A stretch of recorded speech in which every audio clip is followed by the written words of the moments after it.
and welcome to the Black Dog Podcast, episode 357. Just like a Magnum. We're not doing Magnum again. I'm not playing that again, no. We should have done Magnum Force, really, first one, shouldn't we? 357. Magnum Force? Yeah. Oh, what, you mean the Clint Eastwood? Yeah. Oh, good Lord. No. We're watching. Second Dirty Harry film. The second, yeah, but arguably not a better film. It's just another Dirty Harry film. What you got to ask yourself is, did I watch David Hasselhoff as Nick Fury, or didn't I watch David Hasselhoff as Nick Fury? Well, do you feel lucky, punk? I've got a CD here. I'm going to put it in. So anyway, hello everybody. Welcome to episode 357. I'm Lee. I'm Darren. I'm Jim. I'm Elton. And this week we are going back to the bodacious 90s, dude, as we go back and talk about Bill and Ted's Bogus Journey. And before that, we will see how everyone's week's been. And then there'll be a little bit of a parish notice, because like next week, I think 3 out of the 4 of us are gone, which means it's going to be a little hard for me to do it on my own, pardon the phrasing. So, well, there you go. That's the parish notice done. So we won't be here next week. But anyway, let's get on and let's see how everyone's week's been. And I tell you what, let's start with Jim, because you've had a week and we can just move through. Yes. Long story short, we had very bad news that Teresa's mum, her Alzheimer's got worse and she's going into care. And to cap it all, she's also been diagnosed with bowel cancer. So the practical upshot means we've been running around like blue-ass flies this week. And after much raiding of piggy banks, begging, scrounging, we got the money together and we are going to Australia next week to visit her as soon as possible, basically. Yeah. So that's that. It's kind of like, whoop, yep, okay, everything I thought I was doing for the next month, like, forget that, rip that up. Yeah. Apropos of nothing, what's your Patreon again, Jim? Yeah, but anyhow, so I must say, I was very impressed with the Australian border customs people. Mm-hmm.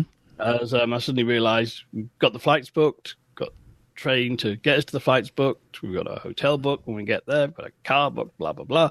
Yep. And suddenly I realised, oh my God, I'm going to need a visa, aren't I? Because Teresa's a dual citizen. Yeah. I'm not. No. Bollocks. You can do it online. Brilliant. Do it. 3 hours later. There you go, mate. Done. Yep. It's kind of, wow. On a bank holiday Monday as well. Yeah. I doff my caps at you, sir. That was so painless and ultra quick. Yeah. The Aussies don't fuck about with that sort of stuff. They just like, yeah, mate, just get on with it. Yeah, I was so impressed with that, considering something like you have to do a similar thing for America, and you used to get a stupid card on the plane that had been printed in about 1930. With all like kind of like it had like literally like something like a 10-character space for like where you're staying. Thanks, guys. Yeah. There's an online one, and they ask you all sorts of stupid questions like, "Is the purpose of your visit the overthrow of the USA?" And I always have to fight the urge to do what G.K. Chesterton famously did and wrote, "Not sole purpose of visit." Yeah. I have some tea to deliver and an ultimatum from our queen. But yes, it's kind of the dust has now settled. It is kind of like, okay, we just need to worry about packing now. Yeah. I will be loading devices with audio books and fun things to keep me occupied on what's going to be a very, very long flight indeed. Yes, a very long flight. Is it 2 stops?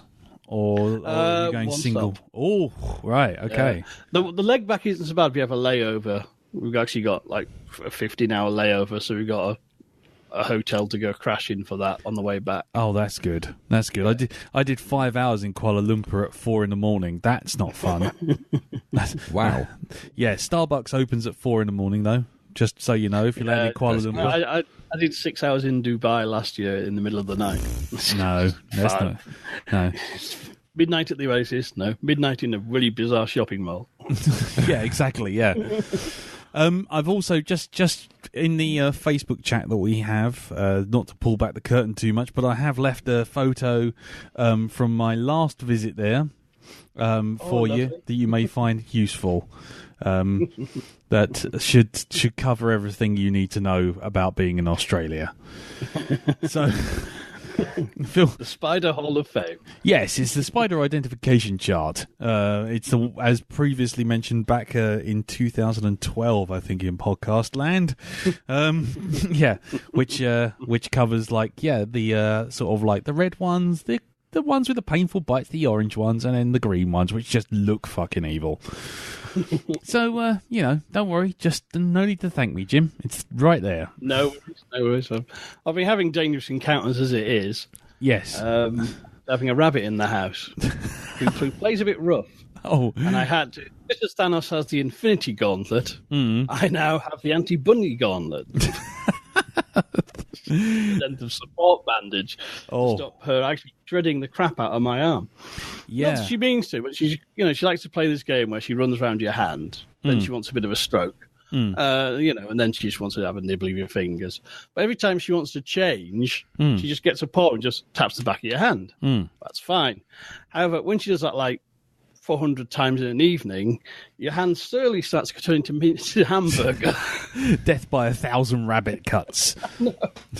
You should see. Well, actually, if it's uploaded, she probably fucking hasn't. I will actually send you chaps a picture. Nice. On the chat. Okie dokie. It's kind of like, this is why I had to put a bandage on. Nice. Hold on. Oh dear. Well, okie dokie. So the rabbit presumably is going back next week. End of this week. This morning, I came down to make a brew and found her in the dining room. She'd worked out how to escape from her cage. Did she not even bother to sort of like put the kettle on? Yeah. No, not at all. Just grab you going. What's the point of that then? I know.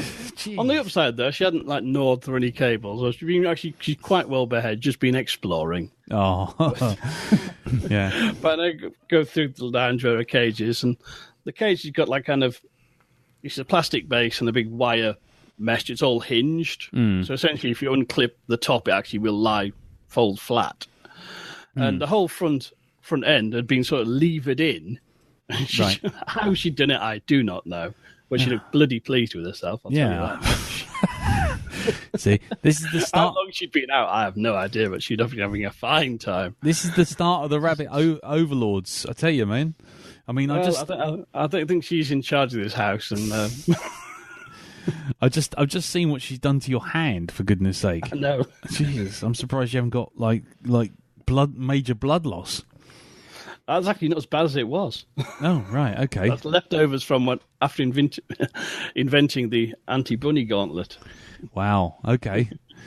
fair enough. The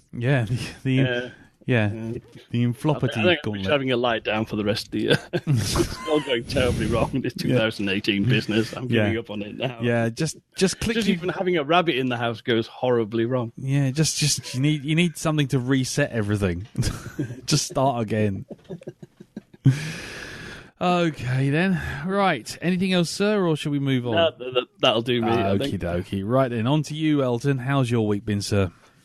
It's been quite quiet, really. Right. I've around about 30 seconds after I put the phone down to you guys, I was the last person in the podcast to turn 40. Big 40. Little Elton's a man now. Yeah. You was a real boy. Do you get 3 sausages on your plate now? Only if I ask very, very nicely. I'm a bad. Are you offering, Darren? Yeah, everyone. Not without taking me to dinner first, mate. Fair play. Yeah. Big 4-0 hit. Yeah. Okay. What did you get? What did you get for your birthday, though? What did I get? I got a couple of comics, a wooden box. And wooden box? Is it a coffin-shaped wooden box? Is she like trying to give you a bit of a hint? You know? Yeah. Yeah. It's a useless machine. I reckon you could scatter my ashes in there, definitely. Really? Okay. Yeah. Yeah. Oh, that's worrying now. I didn't think about that. Oh, Has your life insurance matured? It has. Funny enough, I did get a phone call, I think the day after, Yeah. saying, is everything all right? Are you feeling all right? I'm like, yeah, feel fine. Oh, hang on, you bastards. Yeah. And then probably put the phone down. Yeah. By the way, now you see when it will really hit home, and I think I speak for all three of us here. When it really hits home is when you have to fill in a form, and suddenly you notice you've gone one box up on the age. Yep. Yeah. Oh, shit. Yeah, suddenly It's that extra scroll down on drop-down menus, isn't it? Yeah, that's it. Just go down one extra box. At 30 to 39. Oh, no, I'm not anymore. I'm 40 to 45. Bollocks. So, who bought you the wooden box, Elton? Well, it's a collective present from the kids and Amanda. So it was their way of sort of like reminding you of your, your mortality. Yeah. Yeah. You're going to end up in here. You're one going day, out in son. one of these, mate. Well, can I just address the unspoken elephant question in the room? Mm-hmm. What's in the fucking box? What is the point of having a box for a birthday? It's not present? Gwyneth Paltrow's head, is it? No? Okay. No. Well, it's Just a because box. I'm such a pain in the ass to buy for. So they just That's bought you a why. box. Fill that. Well, it would have been a new computer, but they are way too expensive. What? And so, in a kind of, we need to get him something.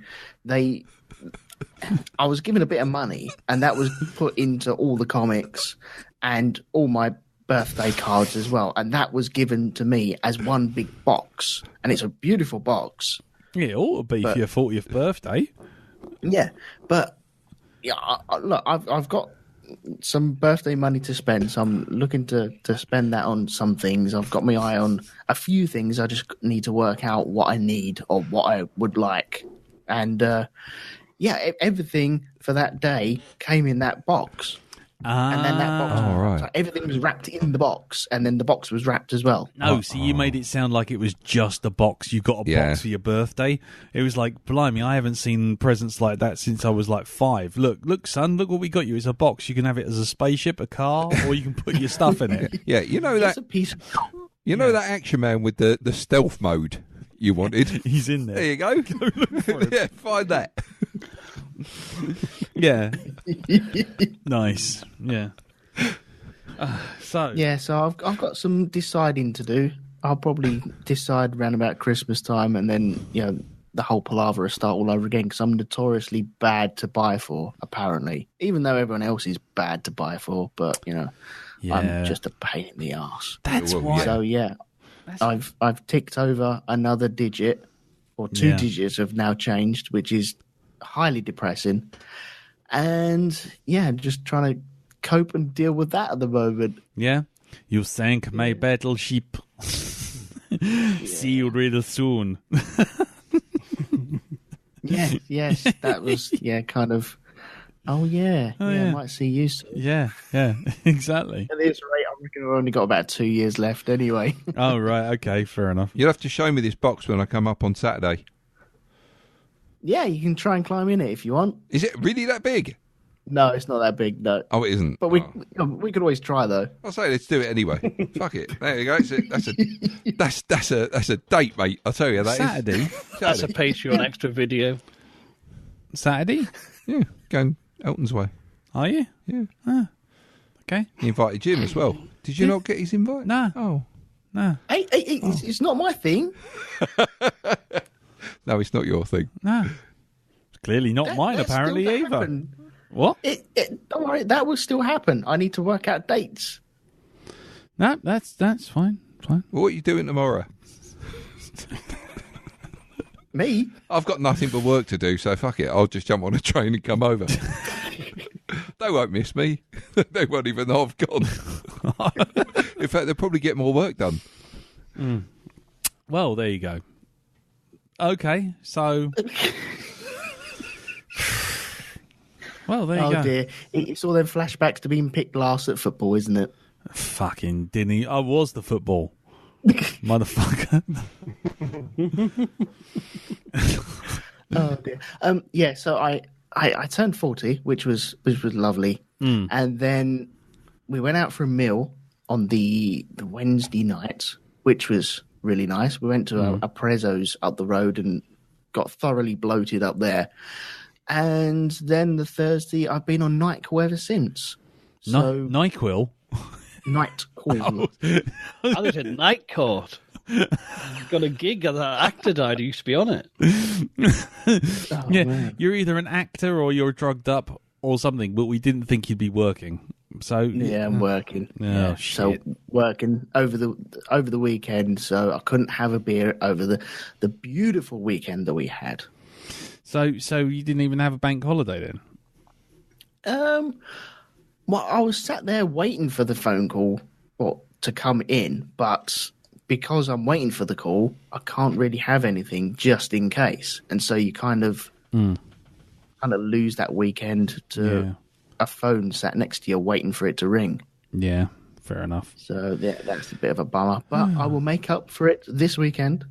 Yeah, whatever it is. It's Right. not my thing. I promise you, it's not my thing. No, it's fine. It's fine. Just just go about your business. Enjoy yourself.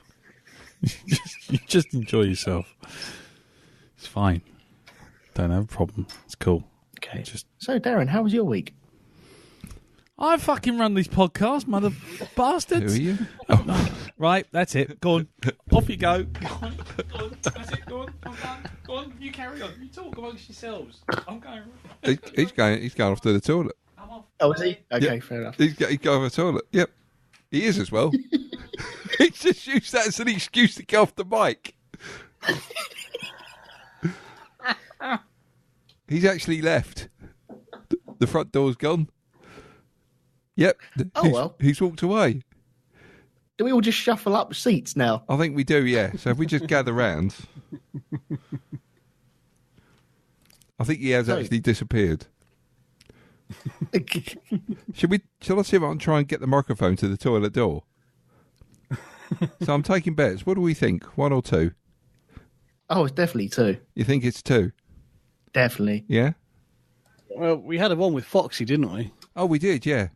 Yeah, we did. But he actually took them. that. He actually did take the microphone in the loo with him.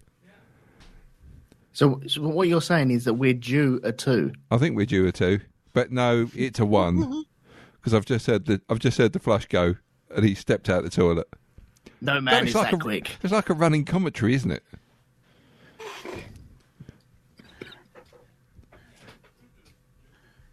He's doing something. I'm not sure what he's doing. DIY, maybe? He's got his beer now. I've got my beer now. He's got his beer. You can have, Oh, I can have the spring water. you can have the spring water. Oh, thanks, Lee. That's all right. Cheers, mate. So I'm having this. You offered. It's non-alcoholic, so Right, okay, anyway. I'm drinking straight out of this bottle. Yeah, go for it. I will. Yeah. So where are we in your week? Still at the beginning. Really? Oh, I thought I thought we were all going. No, I was running a book on what you were doing in the loo, whether it was 1 or 2. And we all thought it was going to be a 2, but then you walked out and it was a 1. No, it was a 2. Fuck me, that was quick. Who says a wipe?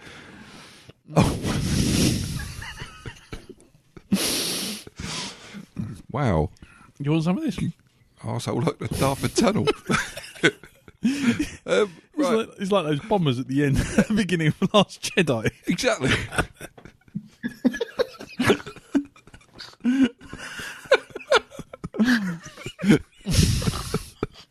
Emperor, we've got something incoming from the Rebel Alliance.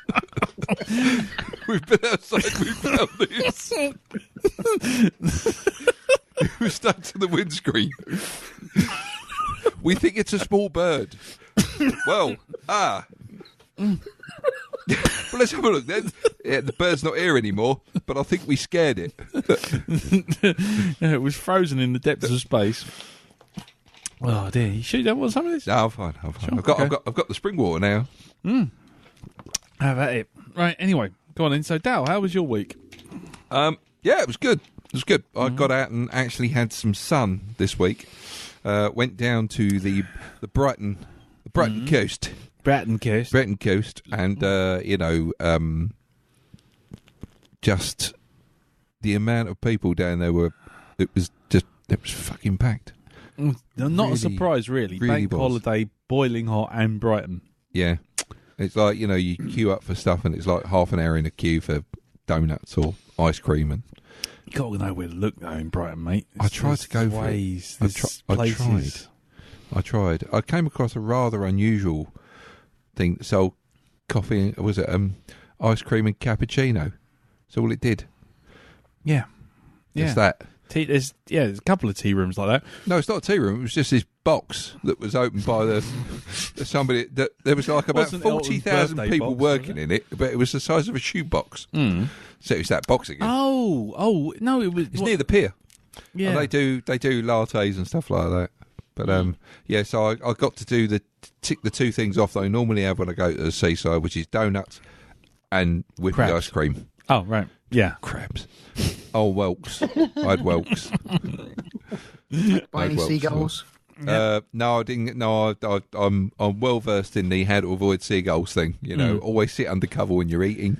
Yeah. Although there were one or two people who kind of was stood there with like open containers of food and then wonder why they got attacked. By it was like a scene from Alfred Hitchcock's The Birds or Birdemic, I should say. Yeah. Because it is Brighton, so it's a little bit lower budget. Oh, no, Brighton, man. That's more higher budget, mate. That's You think? Yeah. Yeah, once you go round the back, go into the lanes and Go off around that the way. back. Yeah.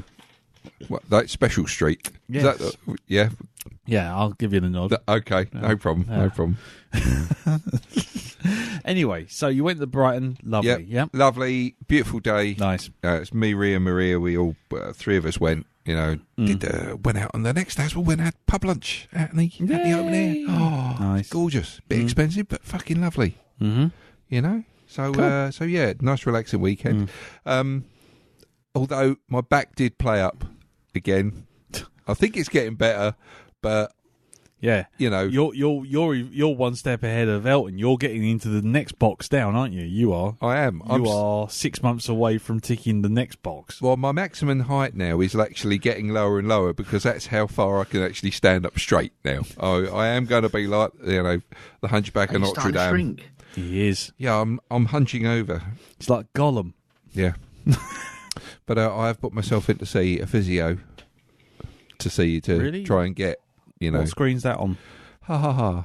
Oh, right.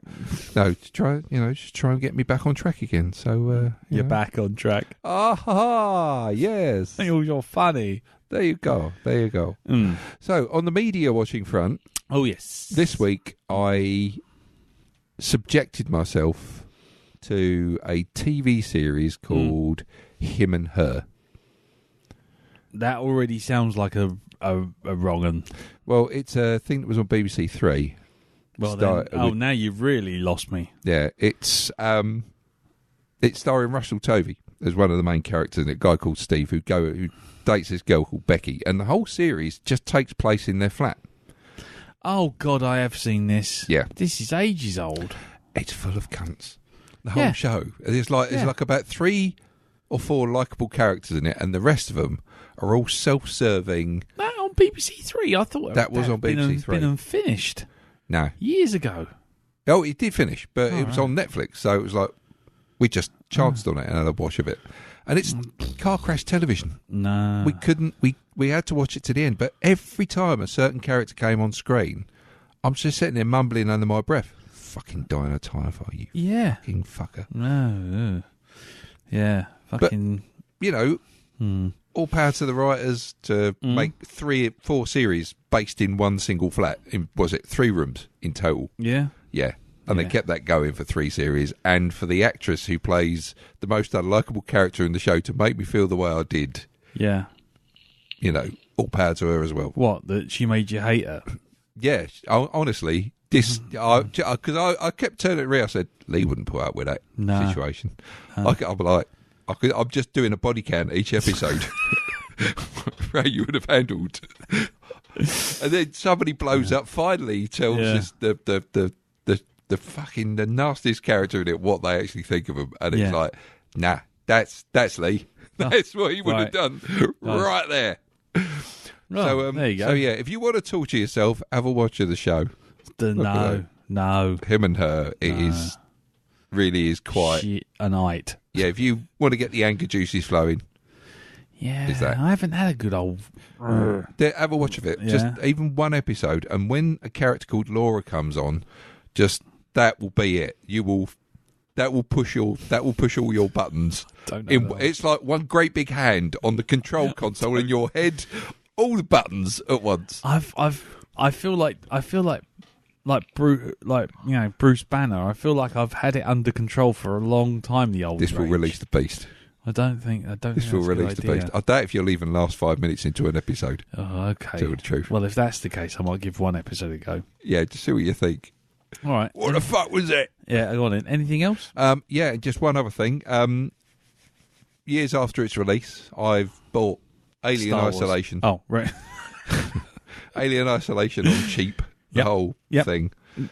And I've got to say, now I've given it some distance, I actually do like the game. Yeah. Because my complaint was, I was under the impression I was promised random encounters with the alien, and it's not actually kind of like you have to wait to a certain level to get that. Yeah. I thought it was like you were being hunted from the word go. No. And you're not. There's a story to be told. There is. Yeah. But I played DLC, which is Crew Expendable. Yeah. And also Last Survivor. And both of those take place within the original film setting of Alien. So with Crew Expendable, you either get to play Ripley, Parker, or Dallas. So I thought, well, I'm not going to last 5 minutes in this, so I might as well choose Dallas. Because, if I'm going to go out, I'll go out as the captain. In canon. Exactly. Yeah. In canon death. And it is surprising how tense I actually felt playing that game on a tiny screen. Did you actually get to the tunnels? Because even getting to the fucking tunnels is a pain in the arse. No, I'm trying to seal off the airlocks. This is just the opening of the fucking that DLC, and I'm getting chomped every single fucking time. No matter what I do, it just finds me. It's just, it's like I could be sat there. Not, that's it. Yeah, the helpful thing. I've locked myself in a cupboard, right? Okay, because that's what heroic Dallas did in the. He locks himself in the shoe closet, right? So I've got in this cupboard. I'm sitting in the cupboard, thinking, it can't see me in here, right? And just as the bastard thing comes up to the cupboard, it stands there in front of the cupboard, right? And I can see it through the air vents, right? And it's like, I just won't do anything. You do know there's a button to hold your breath, don't you? Yeah, that's my complaint. Yeah. Right? It tells you that as the thing is biting your face off. It goes, you may want to hold your breath. It's like, well, I don't think I've got any breath left to hold because it's ripped me fucking lungs out, you dozy fuck. So just take yourself out of the game, David Carradine fashion. The alien's like, the alien opens the door, just finds you hanging from your own tyre with an orange in your mouth and your hand around your knob. Plastic bag over my head. The alien went into therapy afterwards. Exactly. Finding the remnants of autoerotic asphyxiation. Well, so after that, you get the other DLC where you play the alien on the run from me. You find the alien. Cooey, Mr. Alien. The alien trying not to discover David Carradine in the closet. Yeah, indeed. So yeah, I think it's still on sale on Xbox Live. Yeah. So get in there and get some. So you haven't got into the actual tunnels? No, I told you. I'm still trying to seal off the two in airlocks. Oh, that's pretty... Right, okay. That, it's like, okay, we'll do it this way. Fuck, it's there. Fucking bastard. Fuck off. I think I tell you what. It is. I'll go this way. It's fucking there. It goes into the air vents, mate. The clue's there. It's like I'm not doing anything, and it just knows where I am. That's because you're making fuckloads of noise. I'm not. I'm crouched all the time. I'm literally looking like I'm about to take a dump on the floor. That's how crouched I am. No, well, I am Peter Crouch. Have you tried blowing it out the air block and letting it back in again? I've got to get to the bloody button first. Have you tried switching it off and on again? I've tried switching it off and it worked perfectly after that. So There you is go. a button for hold your breath, but also a sphincter control as There well. is. Yeah. Have you done that? Yeah. Well, you have to keep. It's The actually sound what of a it is. deflating balloon as you go all the way around the stromo. What it is, it's one of the joysticks on the joypad. You have to keep moving it around to stop your sphincter from Blowing your O-ring. Yeah, leaking out air.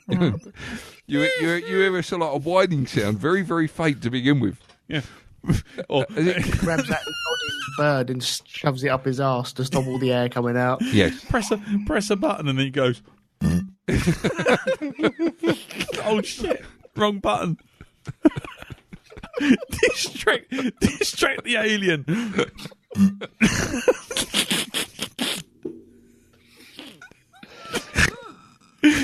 That would be quite funny if you had that option just as it was about to go for the kill. You just let one rip. It's just Darren, he's right behind you. Yeah. not anymore. It's space. No, we can. Oh yes, Yes, can. they can. No. Actually, I was going to tell you that the first thing to do when you go down there, Yeah. is run like fuck. Because the first airlock you can get to pretty quickly. that is fine. The first, it's always one or the other, but it's never both. But the second one, yeah, run like fuck. And as soon as you start to hear it in the above you, because you'll always hear it kind of dom dom dom dom going into the air vents. As soon as it does that, crouch and then go back on yourself because you've made noise and it's going towards the noise. Right. Okay. Let one off, then leg it. Yep. Yeah. Lingering cloud. Drop a log, run the other way. That's the way it works. Right. I can't play that game. Trust me. What? Dropping a log or Alien Isolation? Alien Isolation. Well, I just can't play it. You've I've got got Connect, it. haven't you? No. You've got Connect on your. You've he's got Connect on your he's got- Xbox. He's got PS4. Oh right, okay. It might be the same on that. Which means he's got the little leany with the controller thing going on as well. You've got the have you got the camera on the PlayStation 4 or that the thing that's like the Kinect that senses movement The and eye. stuff like this, the eye. No. You haven't, because they've got an option in the game itself called noise detection. I wonder what it was. I went over to the actual option, and apparently if you've got an Xbox Kinect, what it will do is it will measure the noise level in your living room as you're playing it. So then it really will hear. Charlie, It really will hear you going. you suddenly you got the man from the Prude turns up and rings your doorbell and you're fucked. Yeah. Ding dong, Avon calling. Oh shit. Yeah. Yeah. But Would you like to buy some nice shampoo from us? No, because I've got no fucking head thanks to you, you fuck. yeah. So yeah. No, I tell you what, I think you could earn a lot of money, Elton, playing Alien Isolation on the PS I'll tell you, VR set. I'll tell you what, if you're going to do that, and Elton, filming yourself. if you're going to do that, I am buying shares in Aunt Bessie's fucking roast potatoes. I'll tell you that now. Right, because I will become a rich man.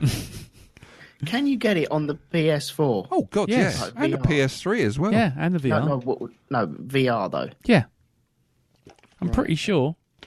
Well, I played it I'm just gonna on jump when onto Lee had it Amazon. on. Just check out the VR, see if it's VR compatible. But it was on. It's Oculus compatible. I can't see why it wouldn't be VR compatible.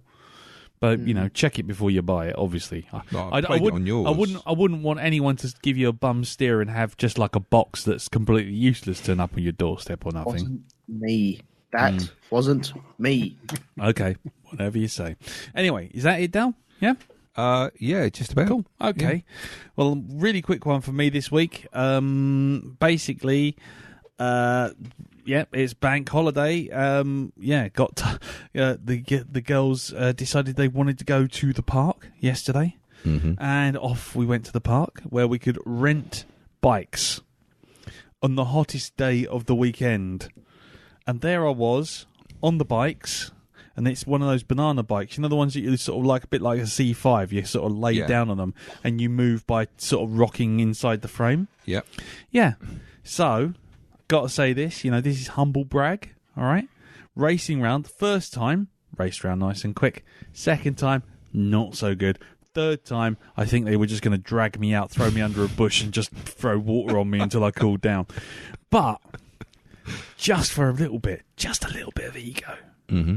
Going round, and there's like a sort of every now and again you get what I call a dog pile, where you get like little kids who've got the bikes and they've sort of stopped in the middle of the road, and there was two girls coming the other way, and they had stopped to do like texting or something. They were sorting out, and I've come along round the corner reasonably fast. I won't say super fast because, frankly, it's a bike carrying my massive Hulk. But I go round the corner, I see them, and then I sort of see the gap between the kids and these two girls, and I swoop through them without stopping, no braking. I just left them right, skid around them. Yeah, as I go past, the two girls go, hips don't lie. And I'm like, yeah, still got it. At which point that was where you did sort of like you. At which point my hips gave out.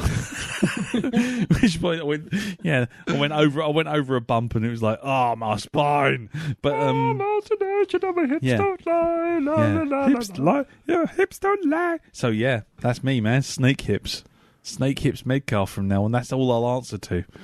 Is it hip replacement? Snake hip replacement. Snake hip replacement. Yeah, but my thighs are absolutely killing me today. Are they so hard they're bulletproof? Yeah. I actually think I could use them like Captain America's shields in Infinity War. He sort of got them on the arms. There's a lot of heat coming off these thighs. There's a lot of heat coming off these thighs. And other than that, I watched a film apart from Bill and Ted. I watched, was it Blade of the Immortal? Which is a Takashi Miike film. Okay. Which is... I wanted to see this. Yeah. And it's basically, right... Now, I'm going to say this, and I tried it out on Andy as a theory this lunchtime, but basically... It's what you wanted. Well, for those of you who were disappointed with Last Jedi and how it treated Luke, this is a good sort of example of how they could have done it. See, because essentially the story is that there's this guy, this samurai, who killed some people, and he feels guilty for one of the people he killed, so he takes this girl under his wing. Looks after her. She gets killed by a bunch of bounty hunters, and then he goes. This is all in the first 3 minutes, so I'm not ruining anything. But in the first 3 to 5 minutes, and then he goes batshit crazy and literally slaughters 100 people in a single shot. You watch the whole thing happen. You're like, bloody hell! Literally, you watch him cut 100 people down. Whoa! In a big almighty sword fight. No digital. No digital. It just all. Anyway, does that, and as he does that, he suffers some fatal wounds, falls over, and then out of nowhere, this lady who claims to be 800 years old curses him with these things that she calls bloodworms. At which point, an arm that he had lopped off earlier in the fight. He was one-armed halfway through the fight, by the way. Yeah. He sort of does a venom and basically snaps back onto him and sort of sews itself back up. Wow. Right? Then skip forward about 50 years, I think it is, and it turns out that this guy now just refers to himself as man, and he is absolutely, totally, 100% indestructible. He has not died. He cannot die.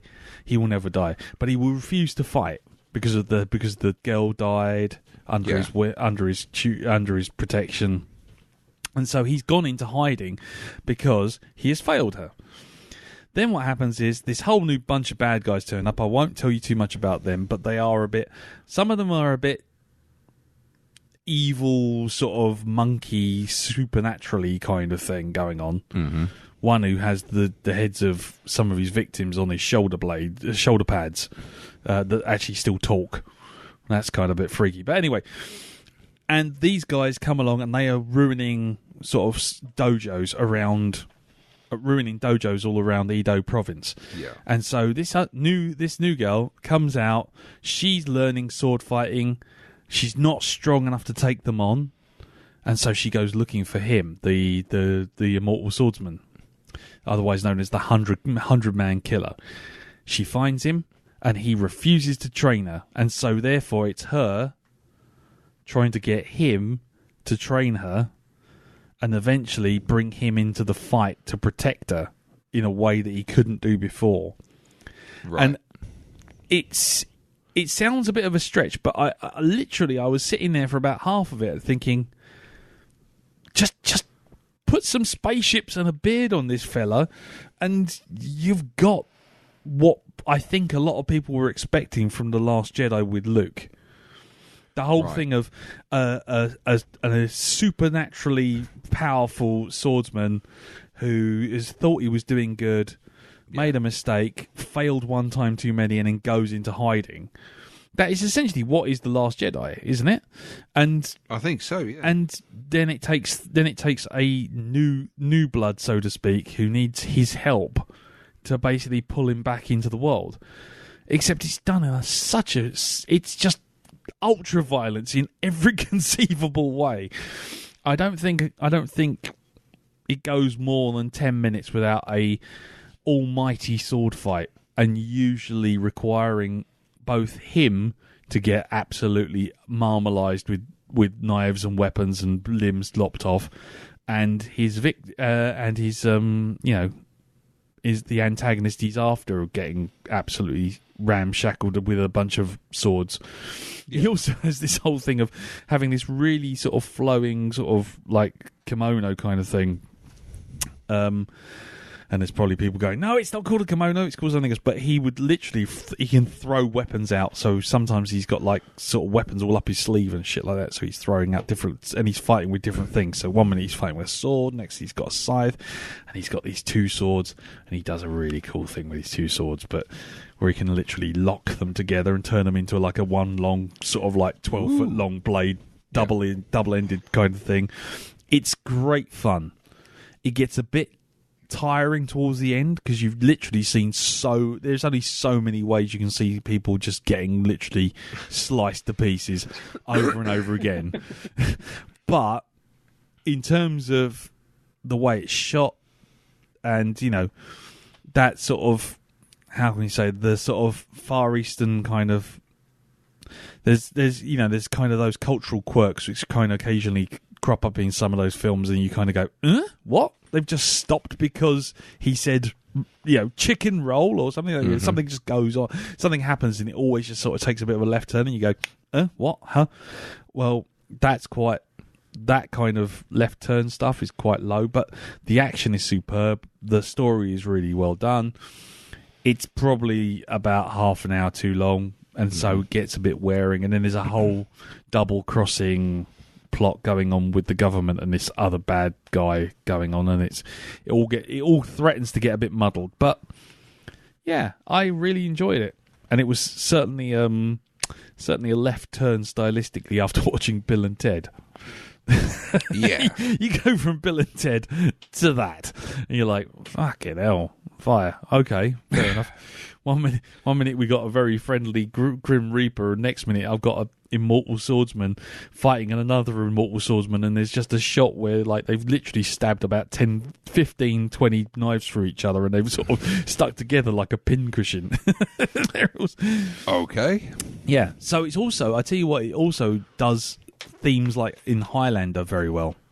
So all that kind of, do you really want to live forever? You can watch all these people you knew die. You can't, even if you can protect people, you can't really protect them from the ravages of time and all this other stuff as well. And him being a swordsman out of time, styles have got better, people don't fight fair anymore, all that kind of stuff. And it's really, really cool, really interesting, very gory, lots of action, but like I say, there comes a point about 30 minutes from the end where you're just like, yeah, you could have just skipped to this earlier, because I've seen about 12,000 people die by now, right. So probably just give it a rest. Just roll the credits already. But yeah, otherwise pretty good. Well, thumbs up. Other than that, yeah, got nothing else to add. So we shall scoot on to this week's movie, which is Bill and Ted's Bogus Journey. Roasting his facts. Roasting his facts. Roasting his facts. Roasting his facts. Roasting his facts. You're gonna watch a film you like when you were young. Sticking in the player, then send feedback when it's done. Has it stood the test of time, a classic evermore?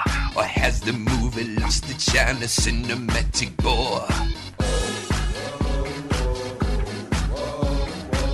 Is it still hot? Send me what you got.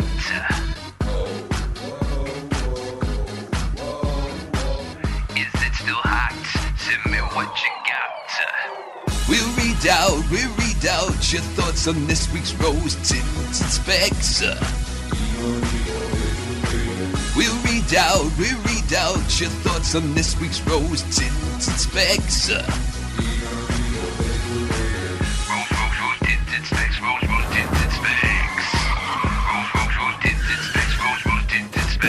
Oh my God, call an ambulance! Right, okay, so Bill and Ted's Bogus Journey. Right.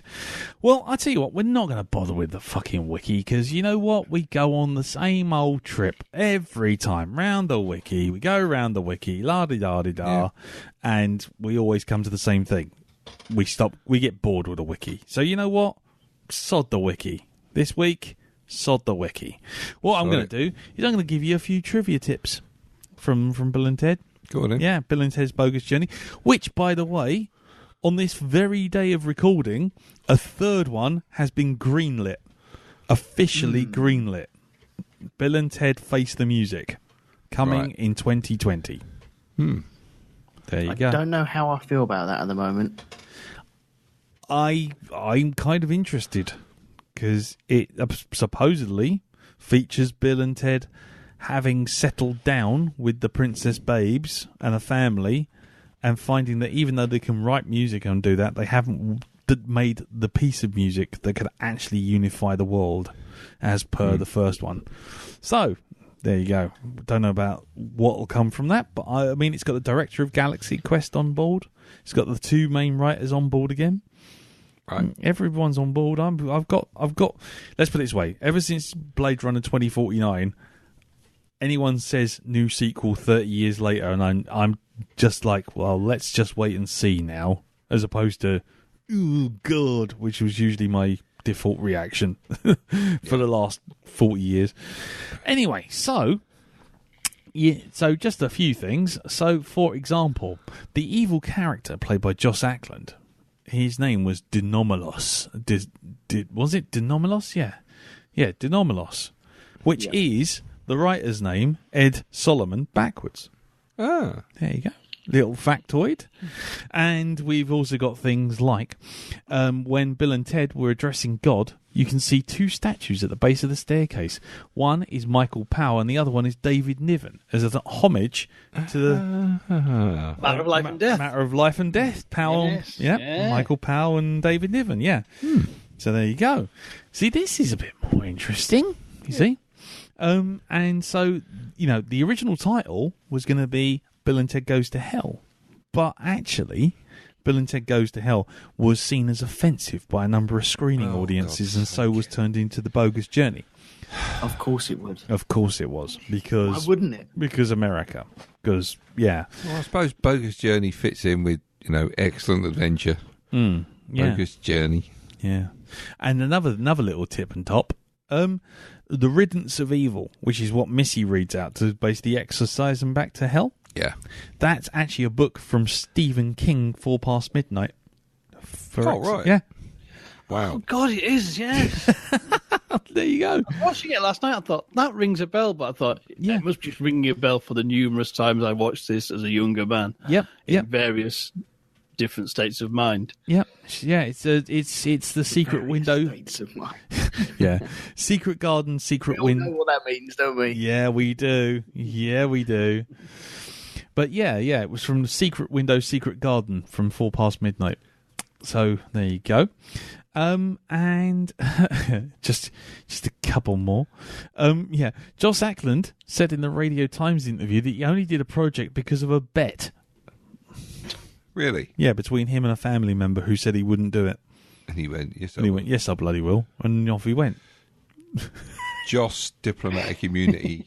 Diplomatic immunity. And Joss, if you ever used to listen to the radio in the early 80s, Yep.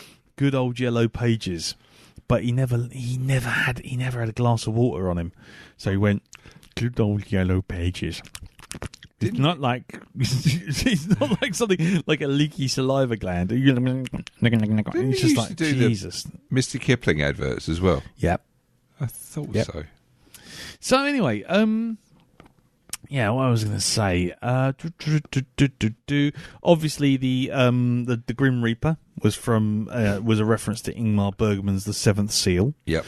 which also features Max von Sydow actually basically playing death at a game of chess. Yep. But You this time- sank my battleship. Yeah, 3 out of 5. Damn right. I believe that it was Colonel Mustard in the study with the candlestick. You're wrong, dude. It's Professor Plum. I said Plum. Plum. I said Plum. Don't overlook my butt. Reaping burns a lot of calories. Also, when they actually do the seance scene to come, and they sing that, the Missy says that song, the incantation.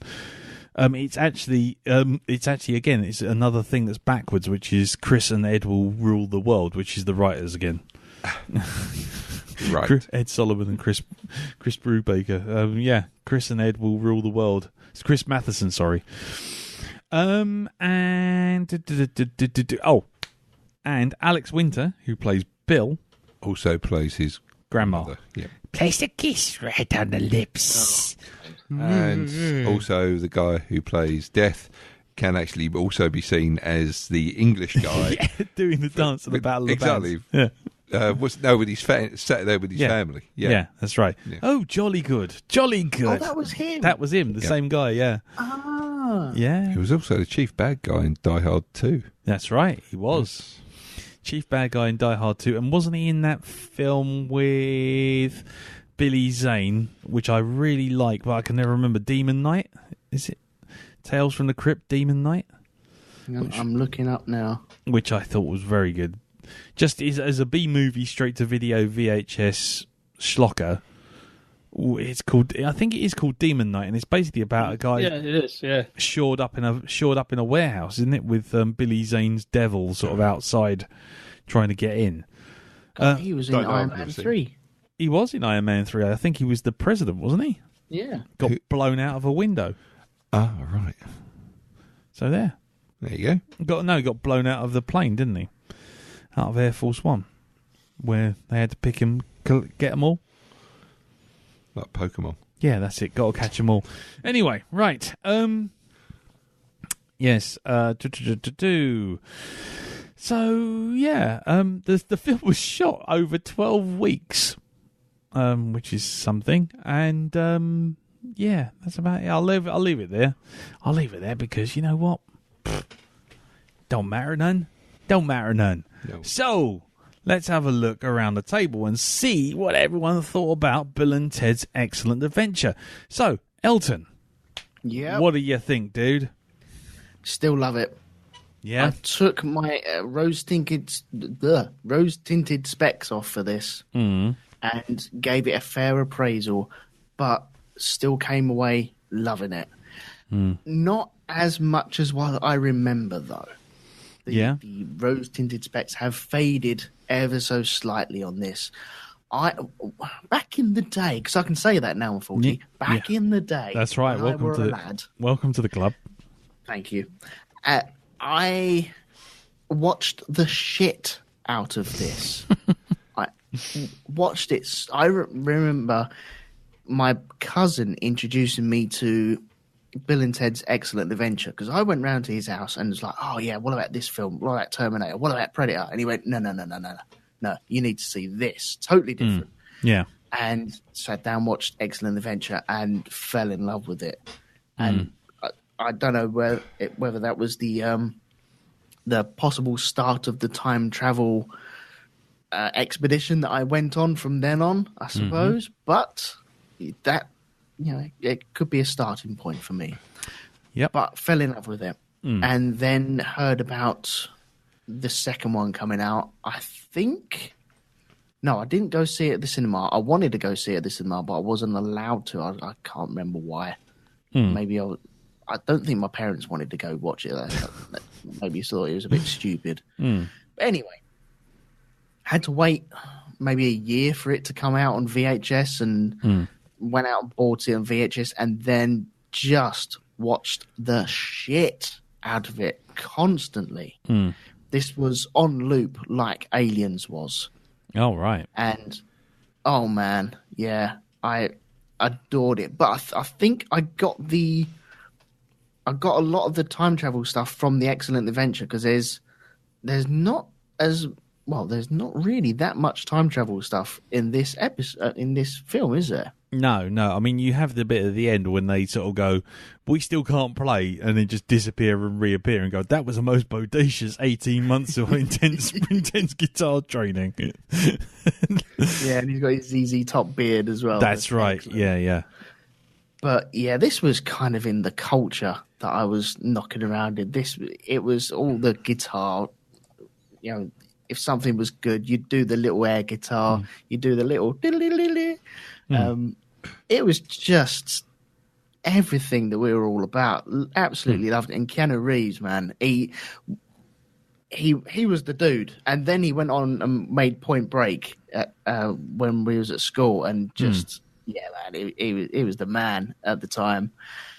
So okay, going into this watch though, I noticed I did really, really enjoy it. I don't think there's many things wrong with it. I think some of the effects still hold up. I think some of the effects are still, look really ropey as well. And there's the ones that hold up are when you have the evil Bill and Ted holding the good Bill and Ted, and you can't see any splicing or dicing with the screens whatsoever. Well, it's really clever, because what they're doing is, if you notice, evil Bill holds on to good Ted, and evil Ted holds on to good Bill. Yeah. And it's always that way, so then that way you can just overlay two. They just do it on green screen, or they do two shots and they can just have a locked off camera and just comp them together. But sometimes you normally get like a little fuzzing around the edge, don't you? So you could tell what one was the master and what one was the slave take. Yeah, I guess, yeah.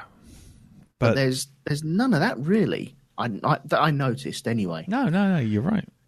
But then again, you go into heaven and that looks shonky as fuck. Yeah, it is quite clearly a painting.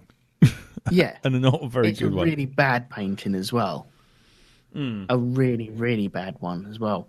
But it does ebb and flow a little bit, but the saving grace is the Grim Reaper. He just saves the whole film. When you think you're kind of getting a little bit bored of it, it's kind of waning a little bit, and then he turns up. He just turns up at the right time to pick up the film. Yeah. And he is, without the Grim Reaper, I don't think this would have been any good. Even Station there can't ruin it. Because I found him one of the most irritating characters, even though he's not in it for 10 minutes, I suppose. But the Grim Reaper saves it, man, on many, many accounts. And because he's the one that we quote from it, really, isn't it? Well, yeah, absolutely. I watched it with Katie yesterday, and those were the quotes that she was saying literally last night. He's like, "Do I know you? No, I don't think so." Every rose has its thorn.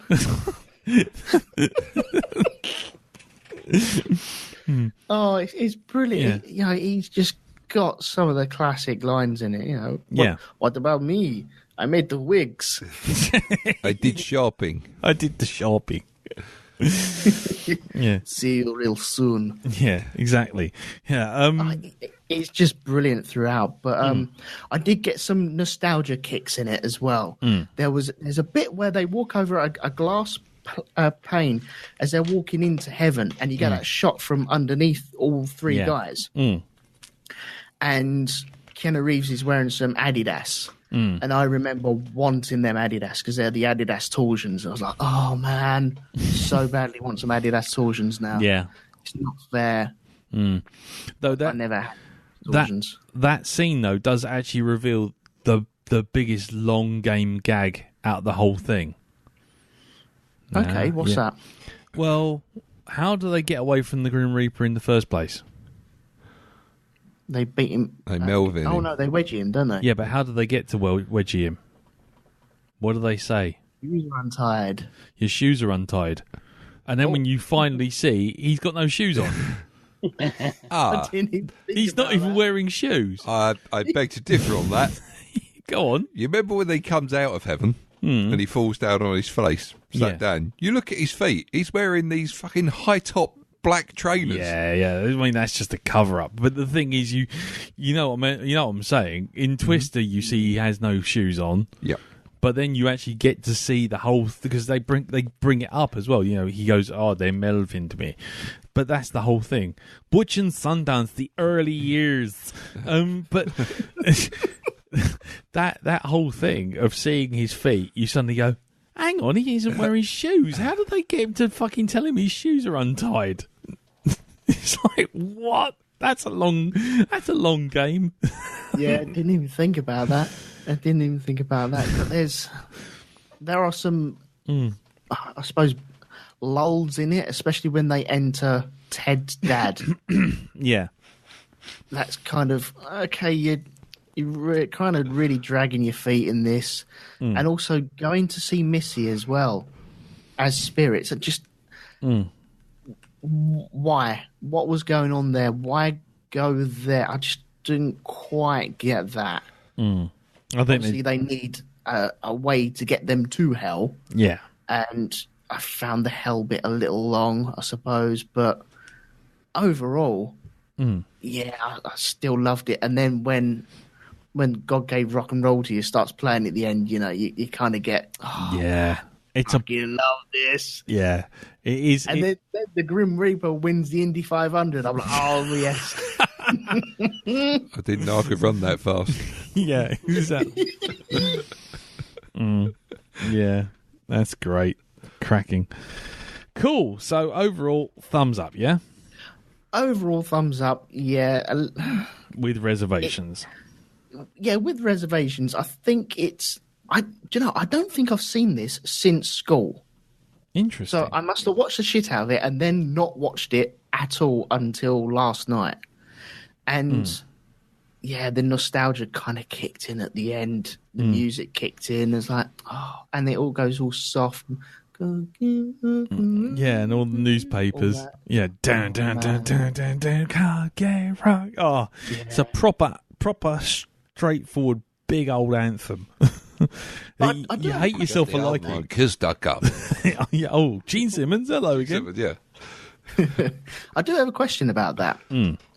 Were they, at the Battle of the Bands, were they playing that song or were they just playing their own song and yet the film overlaid that song, their own song, to cover up their song? I think it was over. They were playing their own song and that was just playing over the top of it. Because I think, and I'm fairly sure, I feel fairly confident in this, you couldn't say that they were going to unite the world with a great piece of music and then actually have the world's uniting music play.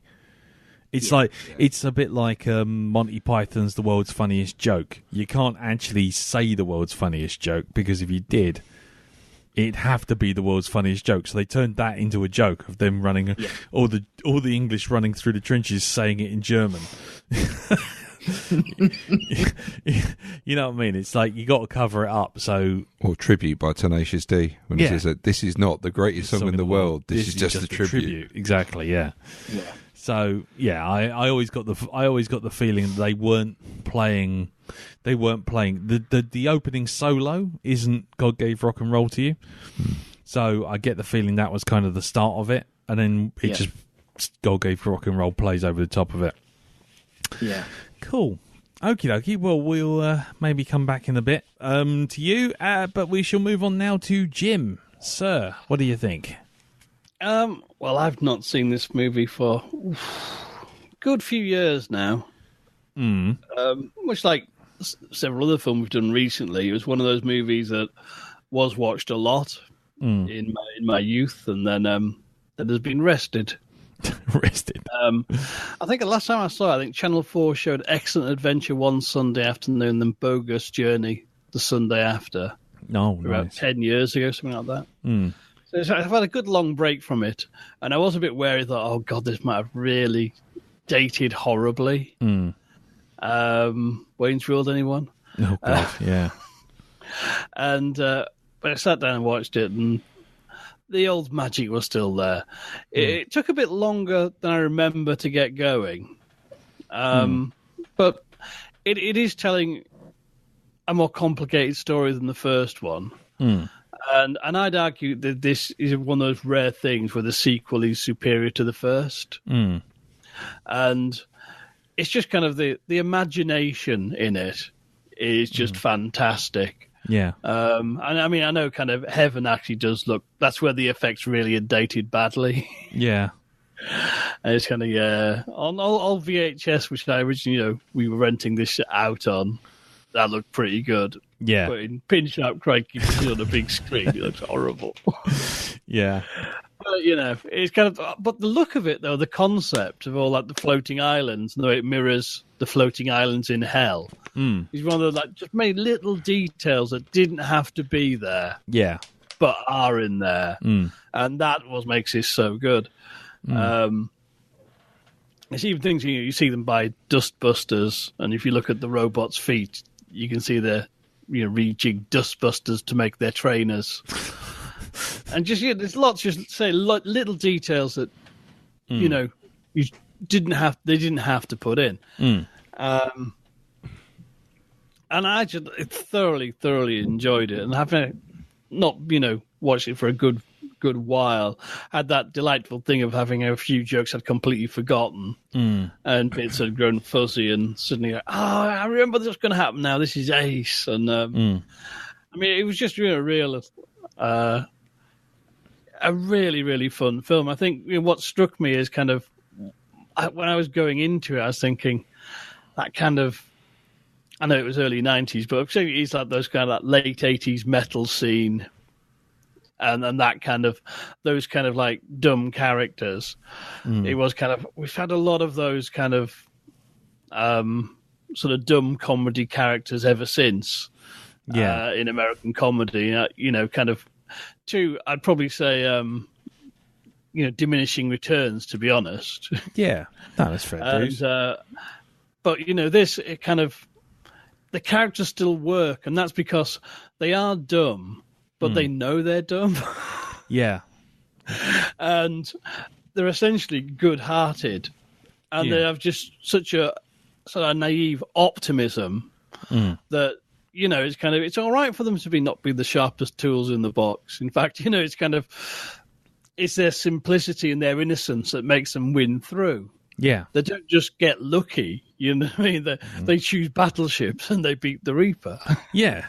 Then Twister, you know what I mean? And kind of wrong foot him at every turn. Yeah. And it's just,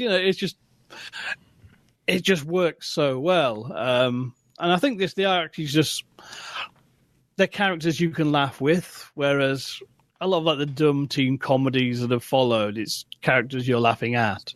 Yes, yeah. And that's the big difference. I think that was always the big difference between... I mean, I know back in the day there was a big rivalry between kind of which was better, the Wayne's World movies or Bill and Ted. And it's kind of, it's Bill and Ted every time. They've got far more just imagination. And yeah, the Wayne's World movie, I caught some of one fairly recently. I thought, oh my God, it's like opening a time capsule. Yeah. You know what I mean? It's kind of, these jokes have gone stale. Shit, no one wrapped these jokes up properly. They're not fresh. It's like finding something at the back of the freezer where it's not being wrapped properly. It's got a horrible freezer burn all over. Ooh.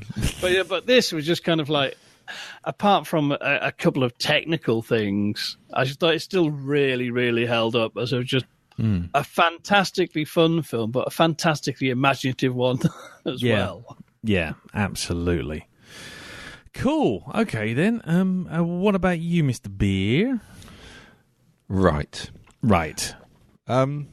Yeah, what can I say? I don't know. The way you're starting this makes me wonder. You're worrying me. Yeah, let's just say the rose-tinted specs did so much kind of come off, more they were ejected from my face at a velocity that could have broke the sound barrier. Yeah. Right, okay, go on. Whereas I still enjoy this film, it's just kind of, I enjoy it. I don't kind of love it anymore. It's really, I don't know. It was, I know it's a very short film, but I was watching it and it was kind of like, I don't know, it just felt, it didn't feel, it didn't give me that feeling that it used to. Oh, see, this is the point. The shines come right off. The rose-tinted specs come right off. Yeah, it's... Did it just feel dated to you, or was it seeing Keanu Reeves lomping about? No, it just felt a little bit... Oh, Christ, I'm trying to think of the phrase. It felt a little bit tired. Is that tired in the same way some people say Star Wars is tired because they've seen so many things that have been made from it since? I think my memories built this one up a bit in my head. Possible, yeah. You know, and now I'm watching it and it just seems a little bit like the paint's not so good on this anymore. It's I can see the frayed edges on it now. And it's just... Yeah. I mean, the bit I really enjoy in this film is death. Yes. Not my own, but what was on screen. Yep. He's my favourite character in it. You know, Bill and Ted were okay, but, you know, for me, I think as Elton summed it up, it's death kind of steals the show on this. Yeah. You know, even though he might not be the one, it's just his reaction to stuff. Like, you just see him, when things happen, you see him do that, ooh, it's that. I love that about that. But I guess it's also seeing something normally portrayed as so solemn being so personable, I guess. That's how death... So that's how it comes across to me with death. But, you know, you suddenly like, actually, this guy's quite, you know, naive and quite charming because of it. I liked it. I like the whole going from the Ingmar Bergman death to just, you know, this guy with what did they say? They made him deliberately. They gave him that accent deliberately for a reason. I think they said the actor tried to do I think it was a Polish accent he tried to do just because of something associated with like Eastern Europe, sort of like the grey... It's sort of like this grey thing that they do at the beginning of it, where they take all the colour out of everything like that. Yeah, I remember that. Is it something to do with Bergman again? The Bergman thing. It might well be. It was a political thing. Right. Yeah, yeah. That they were using that as like kind of like the joke of it, which associated with death. You know, it's sort of like, I can't remember what they said though. I'll have to dig up the interview. Don't worry, Google it up. Indeed, we get a chance. So when we get a chance. So yeah, I like everything with death in it. Always gets the thumbs up with me. Yeah. In that. I like it. Personally, I thought the actor was really, really good in that. Yeah, William Sadler, I think his name is. Yeah. William Sadler. So yeah, the film just didn't seem fresh anymore. No. It was all right. It was amusing in places, but it didn't make me. It's like I think press the buttons. I think my time with Bill and Ted's Bogus Journeys kind of I'm done now. Oh wow! Okay, cool. You know, so this is a Clash of the Titans moment, is it? Yeah, it just wasn't. It wasn't making me want to go back and watch it again you know, too soon. I might watch it in about 10 years' time, Yeah. but then, probably feel even worse about it. Then who knows? Might feel better, but for some reason on this viewing, it just didn't. Yeah. Like I say, it was amusing, but Yeah. for me, it wasn't. Wasn't tickling the right bones. No. It Okay. just seemed a bit. I don't know. I can't really put the words to it. No, that's fine. You know, it wasn't satisfying you. Yeah, It like wasn't it used to. like it used to. Yeah. Yeah. I mean, I saw the first one, I think, again recently, and that still, for me, kind of So holds up. the first one holds up more than the second one. Yeah, it seems as though there's been somebody took away from the budget on the second one. That's what it feels like. It just feels as though something's missing. That's the taste police coming to get you. That's it, yeah. There they go. Cart me off to the bunker, obviously. Yeah. Obviously. Yeah. No, go on. So carry on. So, yeah, it just didn't... Even though it was a very short film, it felt a little bit... It was being strung out a little bit. Okay. You know? Okay. Yeah, I can't really explain it. It just... No, it's fine. It's fine. Cool. Yeah. You're just standing there, you're doing an elastic band I'm movement, just which pulling is that great in. on radio. Yeah, exactly. This is it. Look, this is the Stretched official too sign. thin. Stretched too thin. Yeah.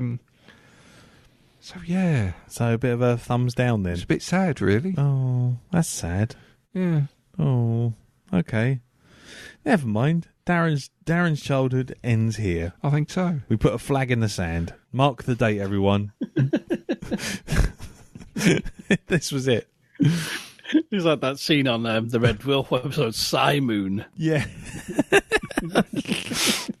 with Rimmer's personal graveyard. Yeah, exactly. All these graves of all the different parts of his life have just ceased to be. Yeah. Oh, what year dear. did this come out? This was. I think it was 91, yeah. It was not. Yeah. No, actually, I think it was 89. It could Did I be. see that, It could be. Hold on. We shall double check. 1991. 91. Yes. Right. Okay. So AD. Yes. AD. You did. So I would have been about 21, 22 at the time this came out. Okay. Yeah. Would you? Because I would have been 20. So you would have been 22. 3. Round about that. Yeah. Whenever it did come out. Okay. So this isn't exactly a film from my childhood. It's. Yeah, but it's from a very silly time in our lives, let's be honest. It is, and we were all Yeah. into it. Yeah. Yeah, it's like now when I look back at certain, I watch the young ones, and it's Yeah. kind of like I used to literally piss myself at this, and now I'm looking at it thinking, well, it's amusing, and Things have happened. yeah, and it's just Yeah. One too many times, isn't it? Yeah. That's the I think I had that with Ghostbusters. I had that with Monty Python TV show. I mean, I used to piss myself at some of that stuff, and now I just look at it like, yeah, yeah. we're getting old, man. I think we are That's it. past the sell-by date. Yeah, that's it. Nothing's fresh anymore. Nothing's fresh anymore. We've seen it all before. All right, then. Well, okay, then. Well, I'll do my one then, while you try and think up more similes about why it doesn't quite work for you. I think I'm just going to go and find a bottle of gin that you might have stashed somewhere and just I've got drinking that. a little tin of gin and tonic in Have the you? kitchen if you want it. I say tin. It is a tin. Sitting there wondering where my childhood went, or Yeah. my Tin and tonic. Tin and gin tonic. and tonic. Yeah. The party's over. Tina tonic. I used to have fun. I used to What's drink got to do with it? I used to go out and have fun. And I used to see things funny. Yeah, as they come back and look at the crystal in your hand, to drag you off, Grandad, throw you in, run and start running. You laugh, but I think that's what's going to happen. Yeah, okie dokie. Well, for me, I have to say, I really enjoyed this, but I really enjoyed it for reasons that are completely different from when I really enjoyed it when well, I say a 20-year-old. You know, I literally sat there this time, watched it with Katie. I appreciated this time more of the surreal elements and the meta stuff, where it was doing that's Pound Pressburger, that's Matter of Life and Death, that's Stephen King, that's Ingmar Bergman's Seventh Seal, that's Star Trek, the original series, Arena. I trade everything for a handful of jewels and diamonds, but I trade it all for a phaser. And then sure enough, they throw him off the thing. And there was so many bits like that where I'm sitting there going, oh, cool. And then, oh, cool. And then, like I say, the gag about the gag about untying his shoelaces, and then you realise the fucking Grim Reaper's got no shoes on in the first place. It's like, hang on, I missed that entirely. Where the rose tinted specs fall off for me, I mean, I don't want to go over it again, but Death is fantastic. I think he's a fantastic creation, and he's really well played. Yeah, and his awkwardness is almost the joy in the whole thing. But where it goes wrong for me is that 90s sort of like moment of believing that special effects are the reason for things, and that's all embodied in Station, who I absolutely fucking detested from the minute I laid eyes on it. I literally sat there going, that is stupid. And it's not stupid in a ha-ha funny way, because as Jim said, Bill and Ted are lovable characters, and they are lovable, and you laugh with them, not at them. As dumb as they are. How many fingers am I going to hold up? 3. Whoa! That's just stupid. But you kind of go, oh my God, that is so dumb. But you're not really laughing at Ted. You're laughing at the situation. Whereas Station just seemed to be like someone said, we've got an extra 50 grand in the packet. Let's make a big alien and have him be the origin for this really random word that we keep dotting throughout the whole of the fucking thing. When it was being meta, when it was being sort of like knowing and dumb, with like we totally mugged three wise dudes to get in here, dude, but we're really good people. All that sort of stuff, I love it. What is the meaning of life? Every rose has its thorn, just like every night has its dawn. All that stuff, perfect, quotable, really good stuff. Loved it. But as soon as it went for proper old-fashioned slapstick, and all embodied in Station, it was just like, no, someone's seen Critters or Gremlins and still thinks that shonky animatronics, just by being in there, is the thing. There's no reason. You try and get a bypass from it, don't you? Yeah. It's like, we haven't got anything else to add at this point. Let's add an alien in. Oh, well, let's make it look really alien. Okay. It looks like a big nose. It looks like those old... oh, God, I wish I could remember Troll the dolls? Troll dolls. That's the ones. And to me, all that stuff where they're sort of standing in the car park and they're sort of doing their run together and make big station... It just seemed like that felt like it was just stuff selling toys. And to me, that was the low point. That was where it all dropped off. And Joss Ackland sort of having to do his appearance to be captured to have the showdown felt very 90s. That whole thing of, if you watch a 90s thriller or a 1990s action film, the bad guy seem to all read from the same book. They get away with it. They always get away with it. They could at any point just walk away and be perfectly fine. Yet for some reason, pride takes hold of them, and then they walk straight into the trap with the heroes, and then they're immediately done away with in the last 5 minutes rolled credits. So I would say the last 15-20 minutes are probably the weakest part for me, which is actually ironically the story. But but it is the bit where you just go, oh God, we're at the Battle of the Bands now. Now we're going to have them all standing on a stage and having an explanation for the next 20 minutes, and have Joss Ackland standing there for another 20 minutes trying to say stuff to a bunch of people, and they're all apparently just sitting there watching this happen. And as soon as you start to question it, I mean, when you've not questioned two dudes going through hell, being killed by them robot selves, playing games with death, being thrown off the mountain from which they actually deliberately drove 50 miles to, from Star Trek, all that stuff you accept. But as soon as it turns around and you're sitting there going, hold on, so what you've got is you've got a room with like 1,200 people, and they're all just watching this.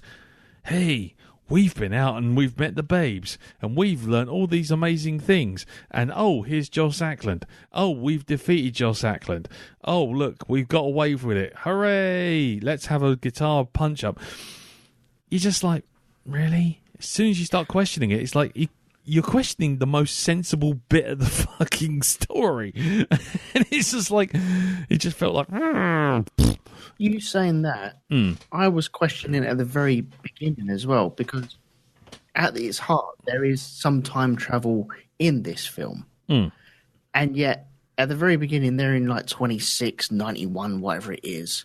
And Denomalus is turning around and saying, well, they've just reached their second stage of life. And you're thinking, well, this was like 600 years ago. So it doesn't really matter at what time you go back. You could just go straight back, and immediately the whole story falls apart. Well, but you need to go along with it, don't you? Yeah, well, that's the same with all time travel, really. But, I mean, the one thing I would say is the one line that actually kind of nullifies all of that is Rufus. He goes, time will tell. Time has told. It's already happened. This has all happened before. It'll all happen again. It's all been done. So, it's in the history books. And that's the one kind of get out clause, is that Rufus essentially says, time has told. It has happened. It will happen. We're here. You can't have the time machine without this. You've literally, you're going to cancel it, which means it'll all go back to normal. It goes back into that paradox thing. We're not going to do that again. We've done 3 Terminator films. We've done that conversation. But, yeah. So, overall, though, I enjoyed it. I found all the stuff with Evil Bill and Evil Ted being idiots, going... sort of throwing their doubles off the hill, off the cliff, and then going, and then they sort of spit, and you're just watching them for about a minute, and they go, I totally logied on a dead meaty head, and that sort of thing. And it's just so stupid. It's so silly and so surreal. And then when it gets into the whole thing of being in hell, and they go, oh, we totally, what's it? Was it those metal covers totally lied to us, dude? Oh, yeah. It's like totally lied to us looking at the devil. And then it's like, how are we going to get there? Sign of the devil, dude. And then they're doing all the sort of heavy metal stuff. At which point they're like, if I die, you can have my Megadeth albums. Well, you're already dead. Well, in which case, I guess they're yours. Cool. It's like, I love all that stuff. I think it's adorably dumb. So yeah, I mean, I could have switched it. I could have switched it off once they got back to Earth, once they got back to their real life, and I would have been happier. Well, actually, once they've gone through the supermarket and built a good Bill and good Ted, but yeah, after that, all of that stuff just turns into a standard 90s comedy. Yeah. And to me, that's just like, there's, you can literally tick it off by numbers, and it's not really Bill and Ted anymore. But, like I say, hats off to William Sadler and the Death character, because that is... Yep.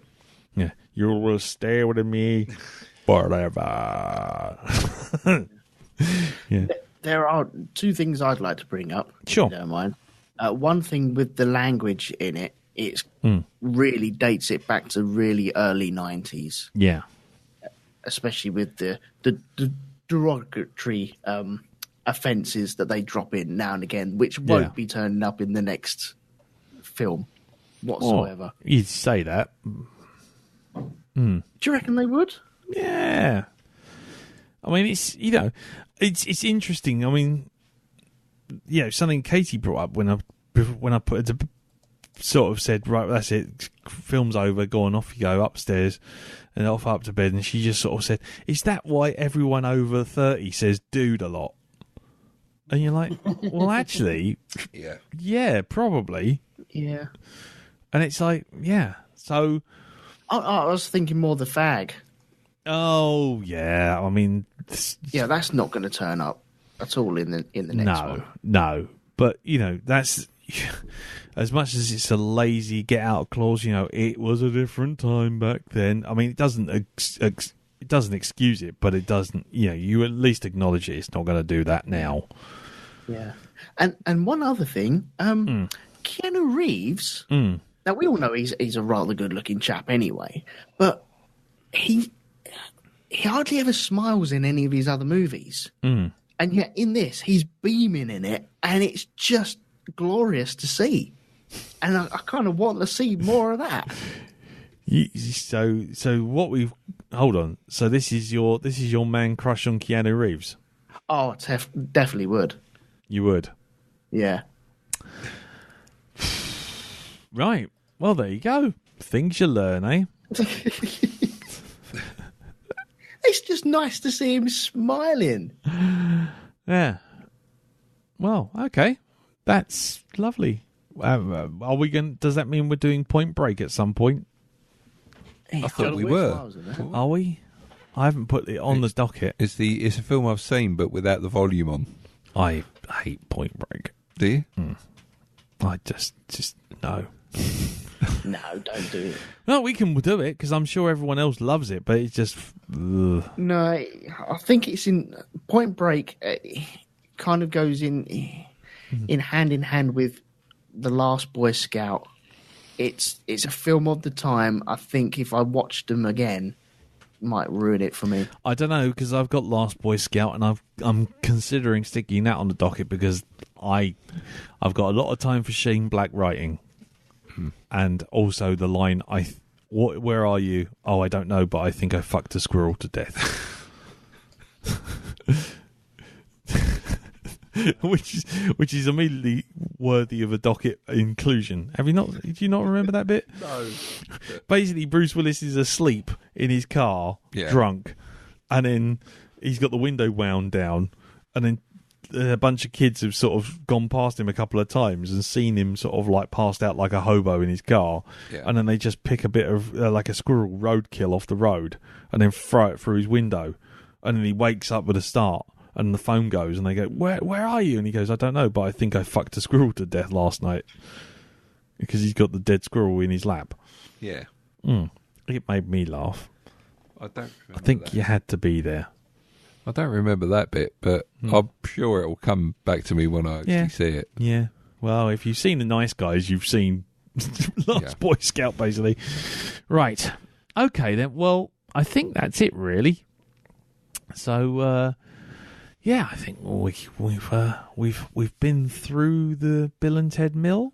I think we've seen it, we've enjoyed it, most of us, and and we've crushed someone's childhood. Yep.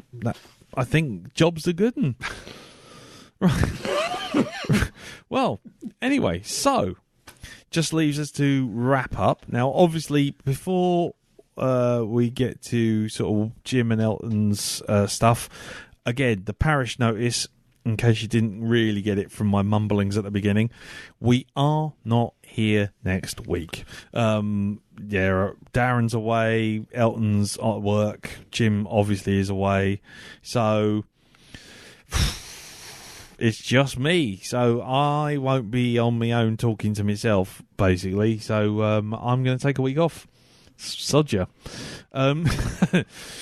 So, yes, so we will be back next, Tuesday the 22nd of May with, I guess, you, Darren, are you going to be on 22nd? Yeah, I don't see why. Elton? Yeah, Cool. Can't see why not. Okie dokie. I won't ask you, Jim, because I'm pretty sure you won't be. Nope. And when we come back, we will be watching the following film. We will be watching a little bit more of a highbrow sci-fi, shall we say. Something a little bit more out there, a little bit more cerebral. And it is Uma Thurman, Ethan Hawke in Gattaca. So let's just pass this around the table. Has anyone seen this film before? Yep. You have? Yep. Okay. Thoughts? I liked it. Okay. Elton? Nope, never seen it. Okay. What do you think? So you don't know anything about it at all? No. Cool. No. Okay. Jim, I know you're not around next week, but feels polite to ask. Have you seen this before?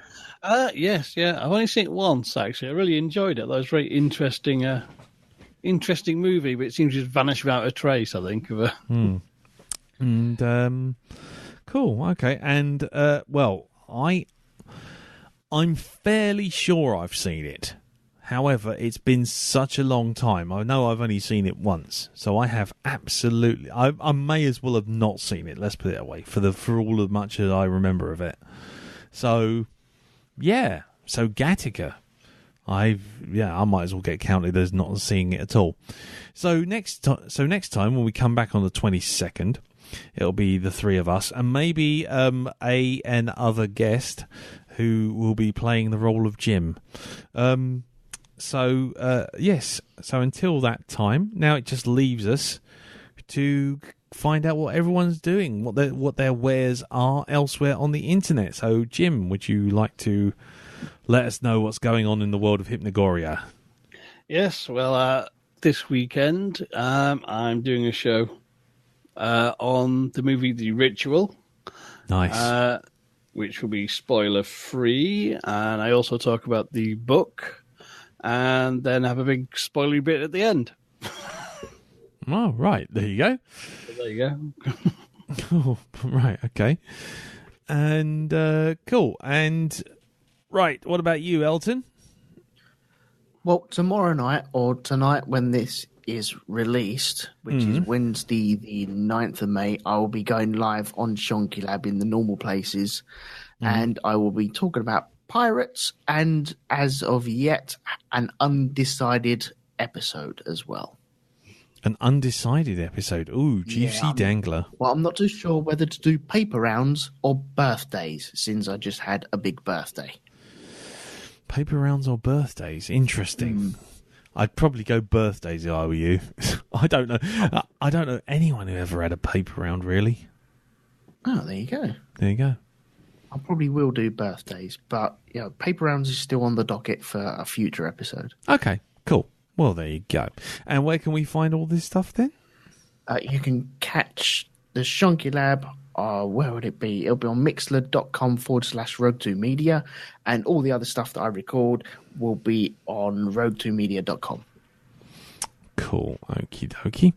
And yeah, you can catch up with us on the Facebook group, which is facebook.com/group/Black Dog Podcast.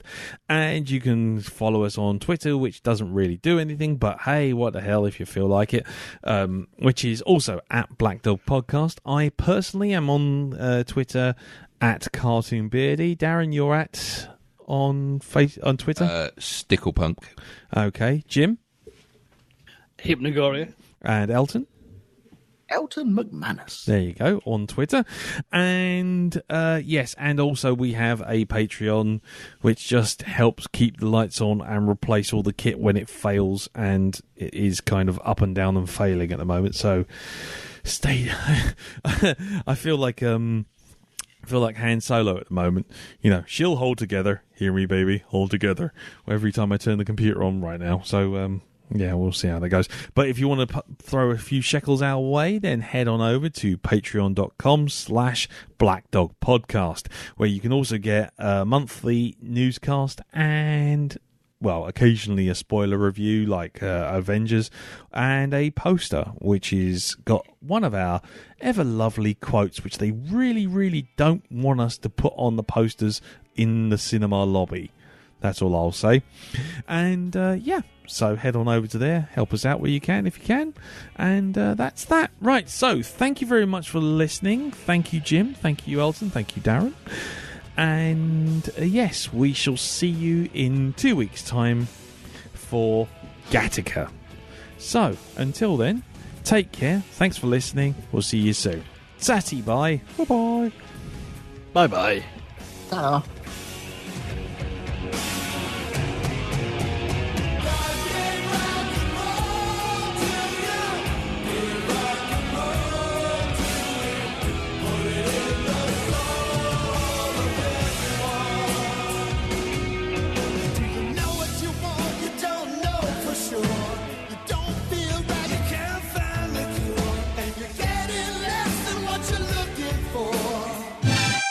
Oh, bollocks to it.